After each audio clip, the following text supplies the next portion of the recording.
I don't know who's messing with us out there, but somebody delayed our on-time departure here. So when we get the name of that, their names will be taken. So anyway, hey, welcome everybody. Captain Ron here with this week's episode of Fearless Flight Live with my worthy crew, Elaine, Eric, Dieter, and Diane.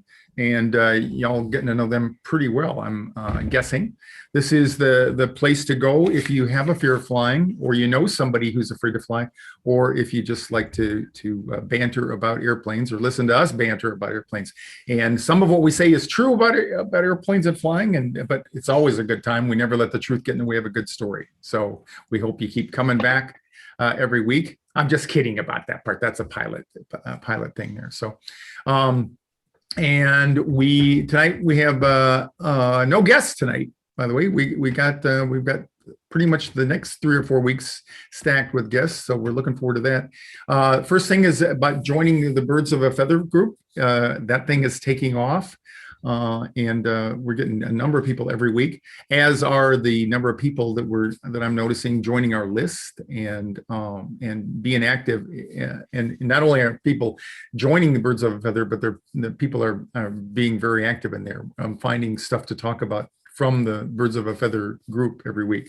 It's a private group, and you go to our Facebook page and opt in, and we approve you, and you get to come and play with us and the rest of the people out there. Tonight, we're going to talk about the last... I heard that, Ron, we approve them. Is it hard to be approved? Well, you probably noticed yours was not approved. So yeah, he's asking because he still hasn't gotten the approval. Yeah. So there is a bar. You have to be a member of Facebook to start with. That's the only downside for some people who don't want to join. But you don't have to be a member of Facebook to watch us every week, because here you are. So, yeah. So let's see. Gosh, I lost my rhythm there. Oh, tonight, yeah, we're debriefing the 101 class here in just a few minutes. We're going to talk about that. It was really successful. It's the first one in 14 months, and we had a great crowd and a lot of good energy out there. We'll talk about some aviation news updates coming up, and then we have a couple of questions, and then I didn't put in there, but Diane's going to have a couple comments here about from her corner. Poll question for the week. We just wanted to ask you, this is a theme that really goes back to when I first started here. A lot of people really don't think they can get over it, because it's such an overwhelming thing for some people. You've heard me talk before. The first class that I did was in August of 1987, and I was just totally blown away by the number of people who came to the class, and they weren't just a little nervous as I anticipated. They were absolutely fearful flyers. I mean, they either avoided it at all costs, or they white knuckled it if they had to fly there. And so this is the kind of the theme there. People don't think they'll ever fly again, and this comes up in the Birds of a Feather group as well. And so I'm just curious, if you're out there and you're flying better now, did you have that thought in there? And because a lot of the other people need to know that there is a reason for hope out there. And one way to get over that is if you do a 15-minute coaching session. Those are definitely up. I love it. It's one of the most favoriteest things I do. And I want to encourage you, if you haven't ever done that, come on board and do that. And if you know somebody that's afraid to fly, give them the link and bring them in, because the one thing I can assure you, you'll never get better if you never start working on it. Okay. This is somebody sent me this. It was off a Twitter feed, I think. I'm not a big Twitter person, but I thought, wow, this is cool. And I did a double take when I first saw it. This is actually from our guest that we had a couple of weeks ago, Paul Newkirk, who is living in China, flies within the country all the time on Chinese Airlines, has a very good experience, according to him.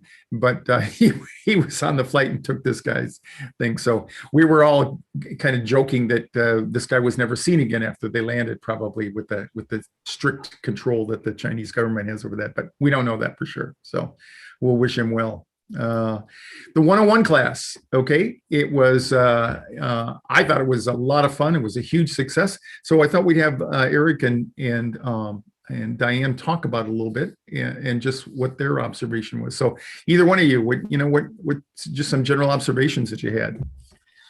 Go first, Diane, if you want. Okay. I'm still working on It was so much fun to be back in the airport. It was Yeah. just, in general, it was very, very exciting. It was fun for us, for the crew. But I think that the folks who joined us, our Fearful Flyers and their coaches, were kind of, I don't want to say impressed, maybe a little impressed with the fact that things were getting back to normal. And so this was wonderful aegis for them to really pursue their fear of flying and to get over it, because they could see that there's going to be flying ahead for them. Yeah. And we hold the whole class on the airplane now, which is different from before. And I think that was well received. The folks at Southwest just provide excellent support there. They switched us operational necessity at the last minute. We were ready to get board the airplane, and that was the theme from the week before, if you all remember. That people say, "Why can't you just do it as advertised?" And believe me, they try. But for some reason, they had to move people from one gate to another. They swapped airplanes, and so they stole our airplane, and that pushed us back a few minutes there. But Eric, to the rescue! We build a paper airplane before we do anything, and he managed to parlay that into an entertaining evening. And in the meantime, it turns out the flight that was going to leave out of that gate, that they stole the gate from us, there was a person that came over. She heard somebody mumbling about fear of flying, and she said, "Fear of flying? This is for me." And she was one of the pastors. And so I walked over to her and I said, "Are you a little afraid to fly?" She said, "Oh, I can't stand it." And talking about turbulence.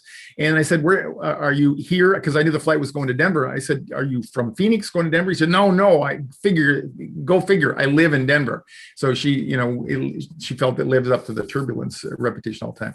But it was a really, really well received, I think. And we changed the format just a little bit. And for those of you out there who can't get to Phoenix for that, we're going to do a 101 class online the day following the basic class. So on June 5th is the next class in Phoenix, and June 6th is going to be the next morning. We're going to do the 101 class there.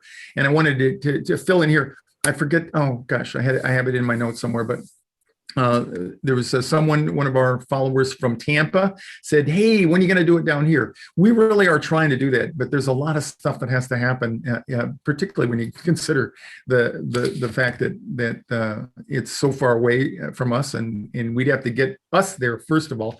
But one of the ways you can help is get us a big following in your city, and so we have plenty of people to pick from, and we'll make it happen. I guarantee that. Okay? So Eric, what was your take on the class? Oh, we had a tremendous fun, and I was just going to say, I don't remember if we had 3 or 4 airplane swaps, but I managed to zip it with my limited self-control and say, "Well, ladies and gentlemen, this is just injecting realism into your first experience. You're liable to get 3 or 4 airplane swaps anyway."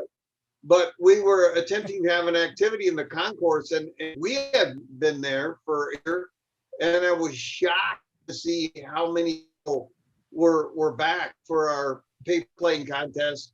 And we were lucky not to put a real pass eye out or contest. And when we got on the airplane, we had a heap of really cool new technology that Ron has. And due to situations, missing some parts, it didn't work. So we're still hoping to use, but yelling worked out really, really well. We're much more generating the class towards questions from the class rather than us preaching to you. And people were able to write down on notes their concerns and stick them up seats so we could walk back and forth and pull them off and answer people directly. And I think we got everybody pretty well covered. That worked out really well, better than I thought it would. And if there's any doubters out there on the value of a face shield, when I got done speaking, I noticed I had a coating on the inside of my face shield. It was really gross. I couldn't believe that much stuff comes out of your mouth when you're talking like that. So definitely don't stand close to me, because I know I'm toxic there. So, but I had my shots, so that worked out there. Okay, so come join the class, and if you've been a long time ago, do like Paul Kirk or Newkirk did. You know, he's confessed a couple of weeks ago. He drove down from Las Vegas 12 months in a row until he got the nerve up to go flying. Then he took the flying class with us, backed out, but he ended up flying down the road there after we did a little bit of coaching. So you can do it. Anybody can do it out there. You just got to have perseverance, commitment, and stick-to-itiveness down there. So Elaine, what's our tip for Tuesday? Actually, before I get started with that, I would like to Oh, welcome no, you have to. I'm just kidding. Go ahead. I'd like to welcome our new group members. We're 719 strong, and we've had plenty of people signing up throughout the week. So again, everybody welcome. Feel free to leave comments and contribute to discussions because it's actually the group members that drive the group. So anyway, on to Tip Tuesday. Don't believe everything you read. The news media has one goal in mind: to generate revenue. So when you read about airline incidents like horrible turbulence or plummeting from the sky, take it with a grain of salt. Chances are, and if you want to read those articles, just because they're, you know, and all that, or watch the interviews, make it a game. Look for the most outrageous part of the article and say, exactly. Yep, that's what I would put in there if I was trying to sell newspapers. Exactly, because their goal is for every click on that headline, their sponsors make money. So just take it with a grain of salt. Next time you read about terror in the sky or something horrible like that, just figure they're telling 1/16 of the truth, and it was actually something that was within the realm of a normal incident and a normal response. But don't feed your fear with headlines, because you can go out there. It's called confirmation bias. If you really believe something, you will find something out there in media that will back up or confirm your belief. So don't feed your fear with headlines. Just use critical thinking when it comes to media, and that applies to not only fear of flying, but everything else. So anyway, that's Tip Tuesday for this week. And now on to Diane with Flight Attendant Corner. One interjection. You know, Eric and I are retired, so that the terror in the sky can no longer be true. So, yeah. Take it down. Yeah. At least it's not their fault, right? Yeah, it's not our fault. Okay. Yes. Okay, so we are at Flight Attendant Corner. Thank you, Elaine, for that. And don't believe everything you read or anything I happen to say. So you just never know. For tonight, I want to address two of our different groups. One is our fearful flyers, and another one is for those individuals who may not be afraid to fly, but just love, as Ron has always said, chatting about aviation and flying and all that sort of thing. So with regard to our fearful flyers, one of the comments that I know has come up in the Birds of a Feather group, and also from a couple of the folks around here, is always trying to introduce yourself to the flight attendant when you board and ask to speak to the pilots, which is a wonderful, absolutely wonderful, the thing to do. To start your flight off on as good a foot as you can. On occasion, there have been comments that maybe the forward flight attendant may have acted maybe annoyed or not quite as engaged with your request. And they're human, so there's going to be several different possible explanations. But one of the ones that might be in effect or address this particular moment is that they might be very busy. Very often the crews get on the aircraft just shortly before the passengers board. That's not always the case, but it is often enough so that all of the things that the flight attendants have to do in regard to their pre-flight inspection of all the safety equipment and the cabin to make sure everything is copacetic, getting ready for our passengers to board. Sometimes we don't have very much time to do that. And so if someone asks, can I chat with the pilots, they may be busy doing what they're doing, and we may be in the midst of trying to do our safety checks, which is extremely important. So we certainly don't mean to to be short or abrupt or act annoyed, but on occasion that might be the case. And just being human, sometimes we may have a bad day or an early morning, we may have had no sleep. We might have had a flat tire on the way to work. I mean, there's a few different things. We will always certainly try to be engaging and pleasant, and because that's why we do what we're doing. But understand there may be a couple of factors, and it may have nothing to do with you as a passenger boarding the plane. So that's my one issue with, or my one suggestion with regard to our fearful flyers. And then for everyone else, there was something on one of our Facebook pages about short connections and whether or not flight attendants can tell you whether or not you're going to make your next flight. And for the most part, we don't know that because we never quite sure when we're landing. I know that doesn't sound right, but Ron and Eric have talked frequently about the weather maybe being problematic and we have to go around and all those other kinds of things. There may be a lot of things that we cannot foresee to make us perhaps a little bit late. Weather may be bad, we may have to go around a storm, you never know. And so we honestly cannot tell you perfectly whether or not you're going to make your next flight. In general, our recommendation is when you book your flights, if you have a connection, really kind of do your homework and give yourself plenty of time. Look to see on the airline's website whether or not you have to change terminals, whether or not your gate is a long way from the gate you may have to fly out of. So there's a lot of things that you can do ahead of time yourself to give you the very best chance to make your flight. But for the most part, we'll just say, yes, we hope you can make it, but realistically, we're not going to know the answer to that. So, and the airlines, it depends on the numbers. If Yes. and you'll never know this, but generally when there are a number of connections and then a flight's late, they usually have a gate agent right there at the gate, Right. and they ask you what your flight is, and they'll tell you where to go to expedite it. Other things are if the flight that you're going to is the last one out of Dodge and it's going to the destination, most of the time they'll hold that one because it doesn't have to make any other connections, and the airlines don't want to put you up for the night, so it's an expense item. Yeah.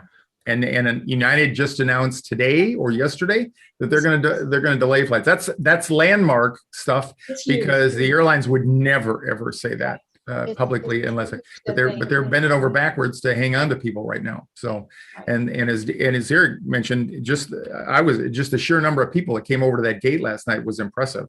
So the airlines are full, the fares are going up.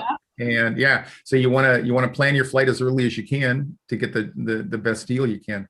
But we're pretty much back in business, folks. So I want to back you guys up on a. Oh, go ahead, Dieter. Do you want to say something? Well, actually, I want to pass the puck to you, anyways, because while you guys were talking here, the word of the day in the chat is plummeting. Just my lights plummeted as I said this.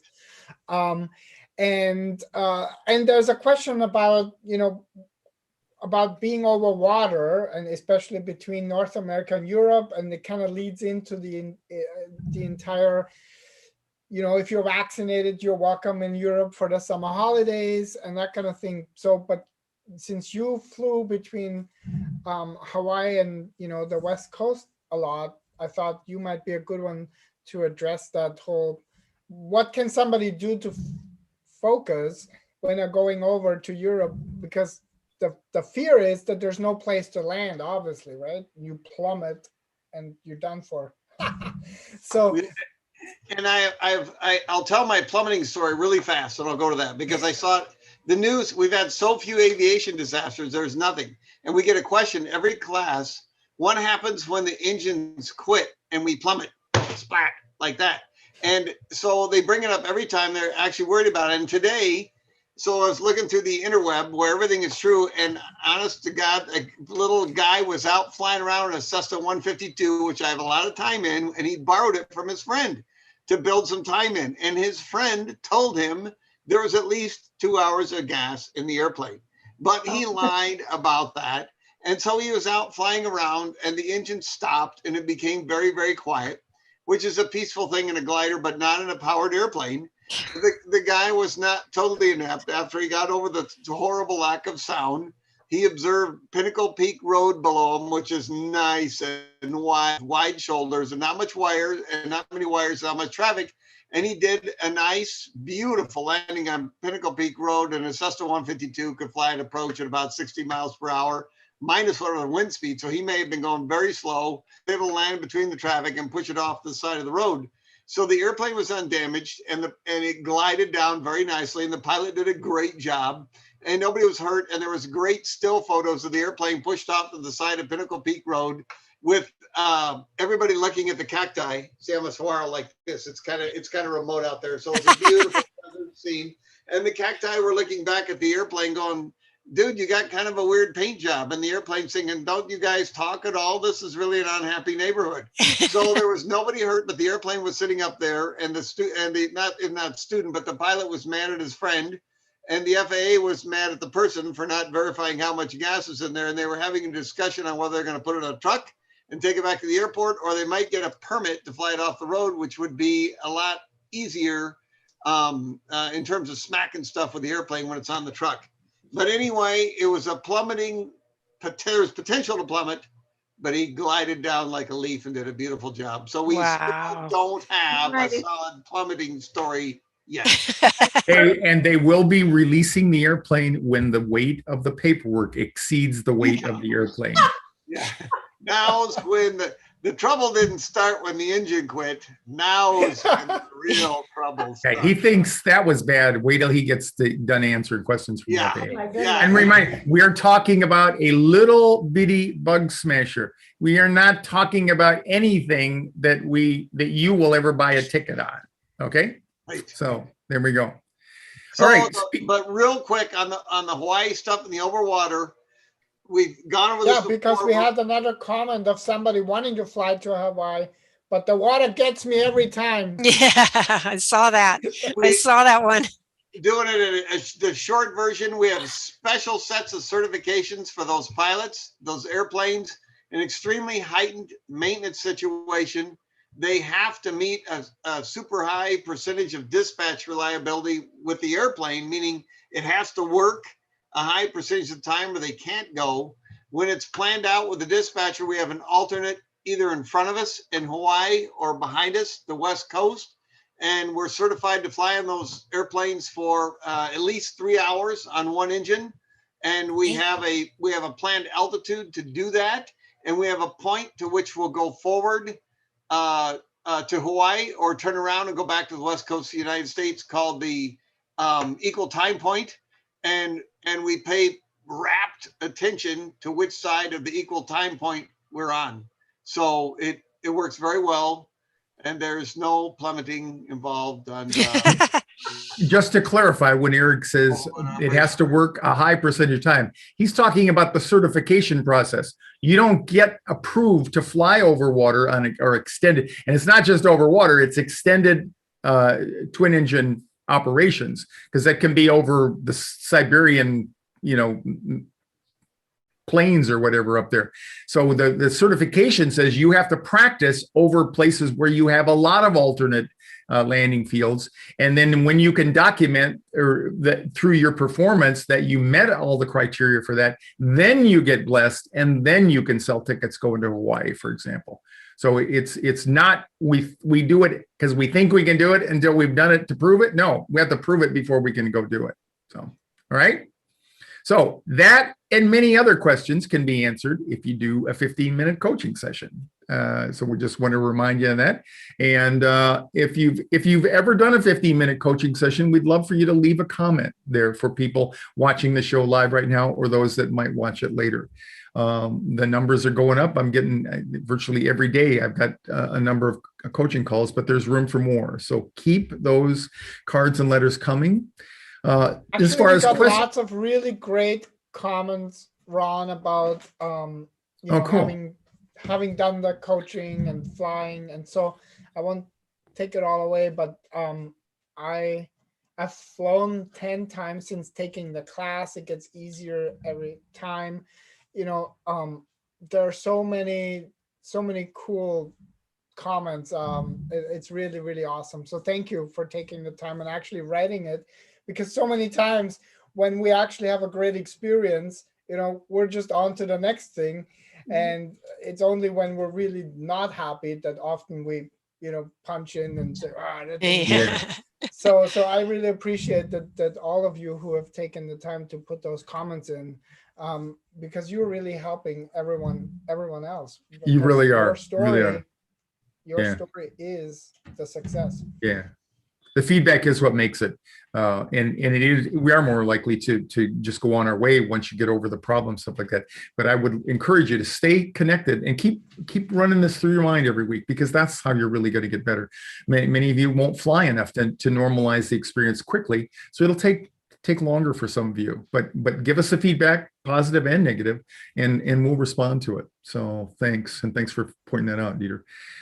This is a question, again, the theme tonight is more of, I don't think I can get over this. It just seems so overwhelming. It is a problem that by its very nature is more difficult to overcome, because you just don't do it enough. And things that you were afraid of in other parts of your life are you normalize quickly because you do them every day, like driving a car in traffic. It's something that you get used to very quickly. And this was a message directed directly to me, came in my email. I don't really fear flying. I fear crashing. If an airplane is heavy, tightly spaced, I don't care to be that close to strangers. Tube that I have no control over. If it goes down, I go down with it.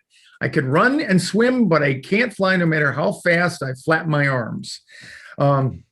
The older I get, the worse my panic attacks are if I try to fly. I have stopped flying 3 years ago because it was just so stressful. My life is severely limited now, which is tiresome. I can only travel by car or train.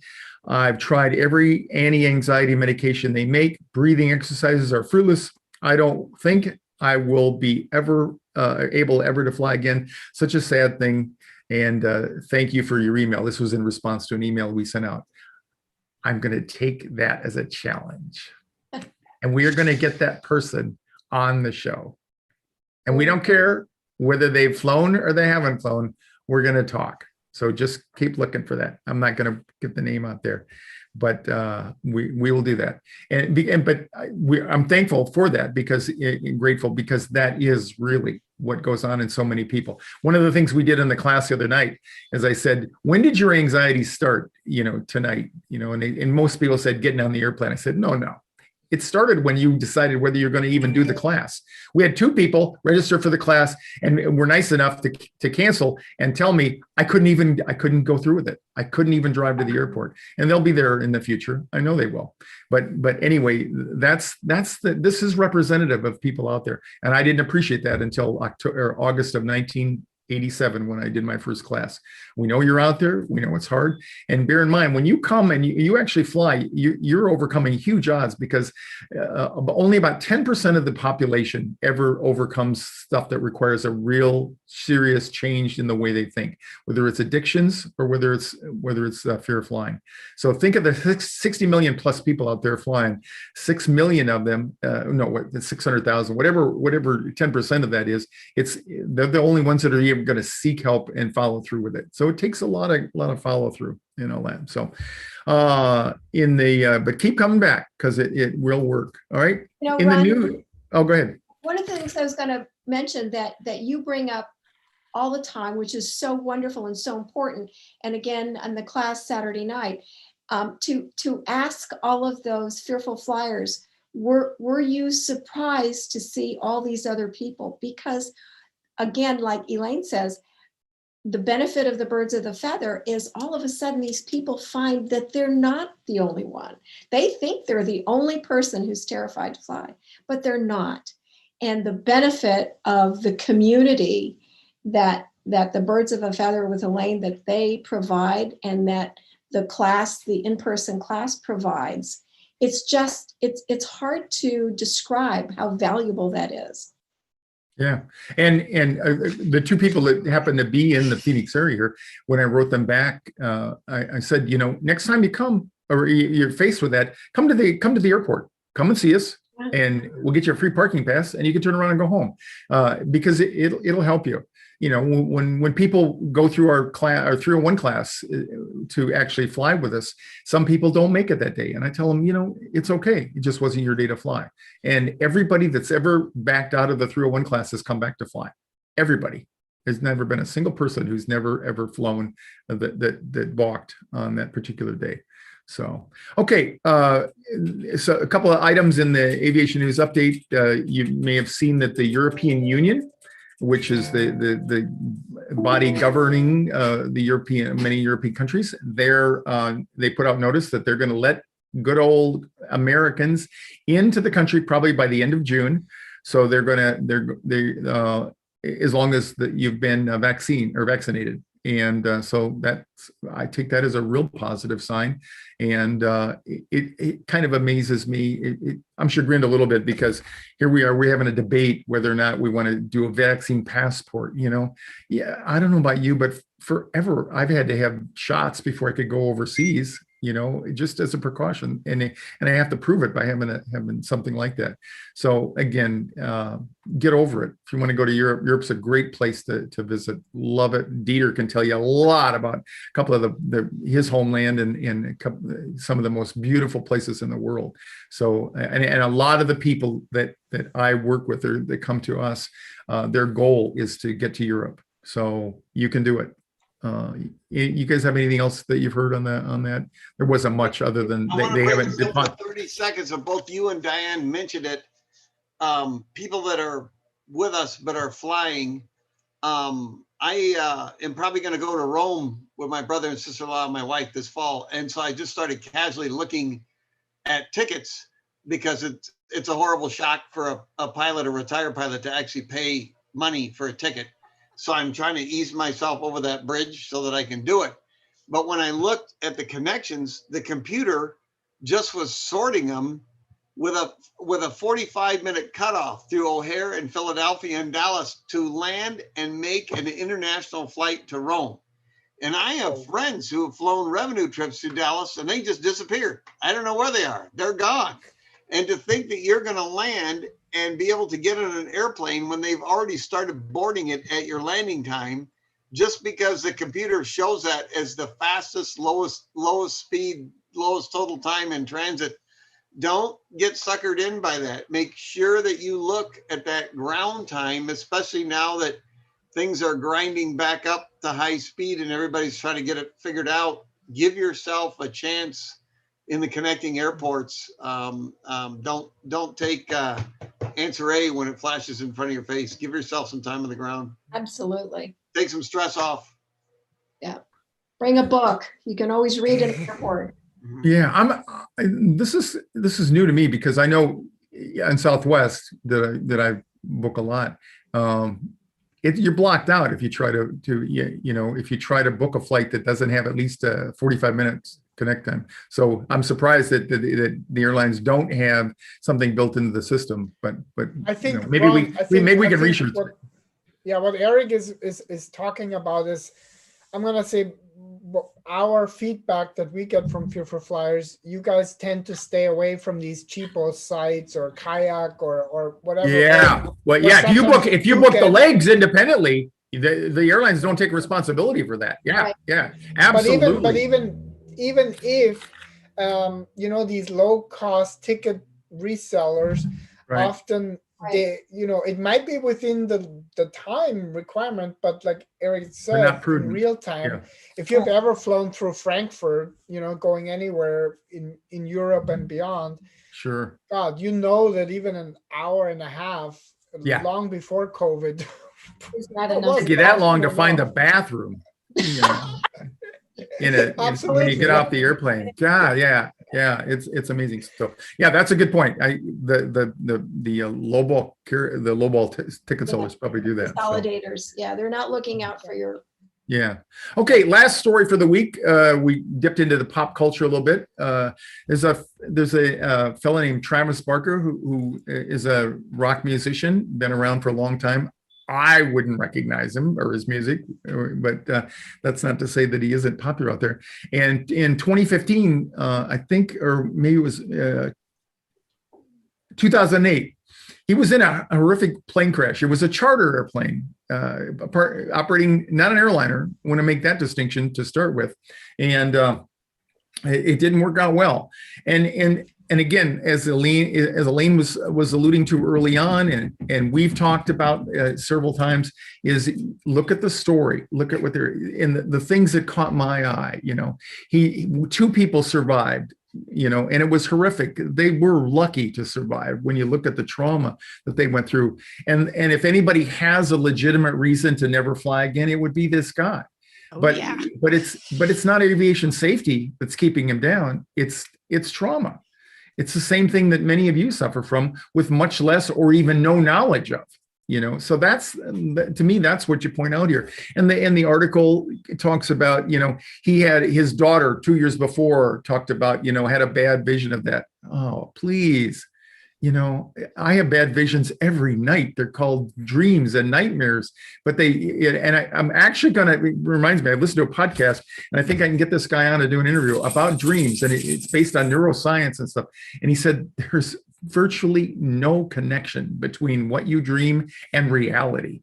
It's your brain doing whatever it does. We're not even sure why it does it, but it does it to basically make you a better person the next day by putting all the things that happened to you that day into cubby holes.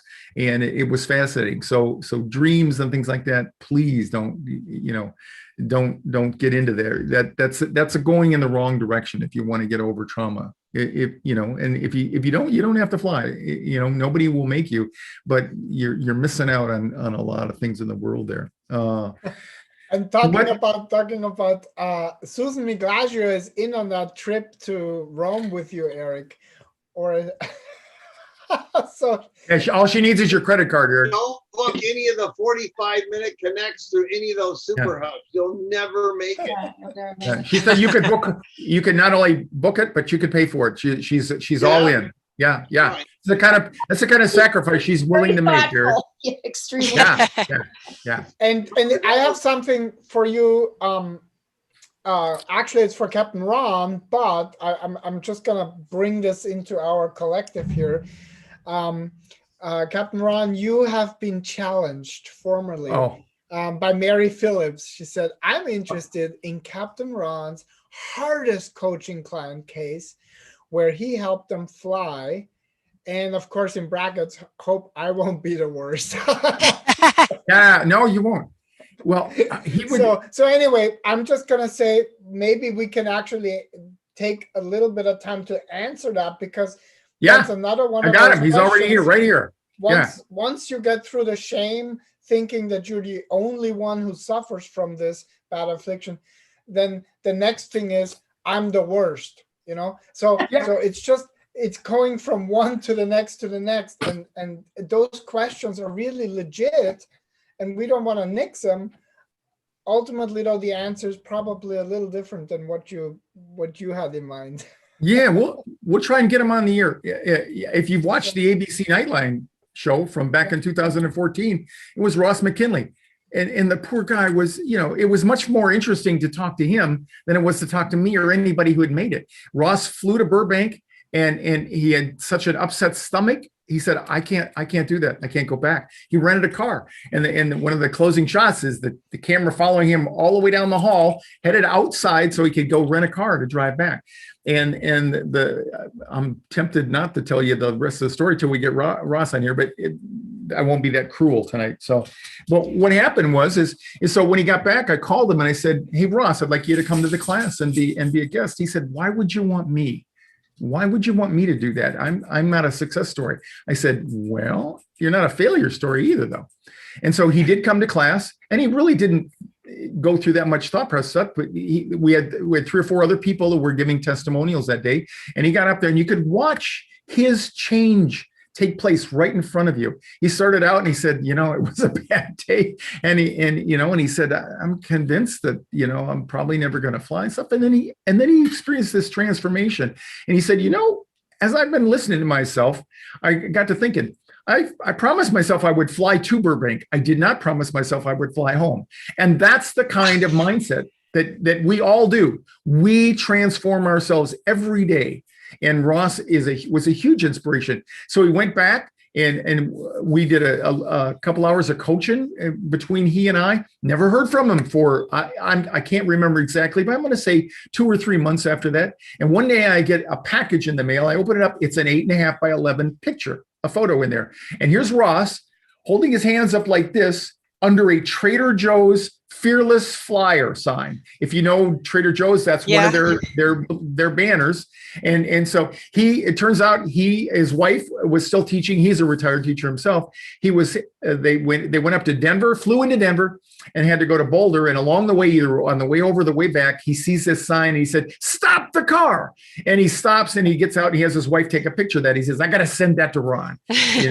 And needless to say, I called him the instant I got that. We talked, and what he had done, after the coaching stuff, he got to thinking about it. He said, "It's not going to get me." Just a complete 180 from where he was before, being discouraged. And he looked at the positive things that he had done, and the fact that he did fly to Burbank, and he wasn't going to get up. And he's an amateur fencer. That's a hobby he's picked up like that. And at the time we talked, he'd already been to 3 or 4 other places, including Reno, which has some kind of wind activity like Denver does sometimes. And he's out there flying. And was it like he's in love with flying at that time? No, but he did the work and he kept going. And that's the things you got to do. You got to show up and you got to keep going. So I would say from the point of overcoming something for Ross, it was even more devastating to be featured on a national news show for flying and in driving home. And, so you talk about the shame and the humiliation that he felt when he did that. And he came back. I will also throw in, we're going to have that picture because I know exactly the picture. I remember that picture. I remember seeing that. I will point one thing out on that story. Nobody really was interested in featuring Ross after the same way as watching this lonely, broken man walking down the down the hall at Burbank hallway. I mean, that's that's what sticks. But the fact, and we've talked with him too, and that's why we like your feedback, because nobody knows your story when you have one, and there's thousands. That Ross is just one of few that I knew about, but that's the story. That's the story. And that's why we were all very kind, and none of us said on the show, "Hey, Ross, what's a one-way car rental from Burbank cost?" Because I bet it was steep. right. And when I've done national news interviews since 2001, since post 9/11. Been very fortunate to get them. You take them, you prostitute yourself to get the problem out there. But I'm telling you, there's a vast difference in the interviews and stuff. And I remember one in particular at NBC. They came to my house. They set it up here so it looks like you're live in the studio and all that. And they asked me 30 minutes. We did answering, going back and forth. They used 18 seconds out of that interview. And they use it, and he would say, "No, can you say that again like this?" And I'm like, now that's the worst of it. There's some other people I've done interviews with; they're really good. But that's why when I tell people, we want your story. It's not that easy for a lot of people, but it is possible for everyone. So with that, I think that's a great place to close tonight. We hope that is inspiring for people, and definitely going to put Ross on my list there because we need and get him to tell his story and what's happened to him since that time, because that's far more interesting than anything that we could come up with. So thanks again to everybody for watching. It is our pleasure and our delight to talk with you every week, and we hope you keep coming back and the group keeps growing as it is. So this is Capt. Ron and the group, and this has been Fearless Flight Live. We'll see you again next week. Thank you.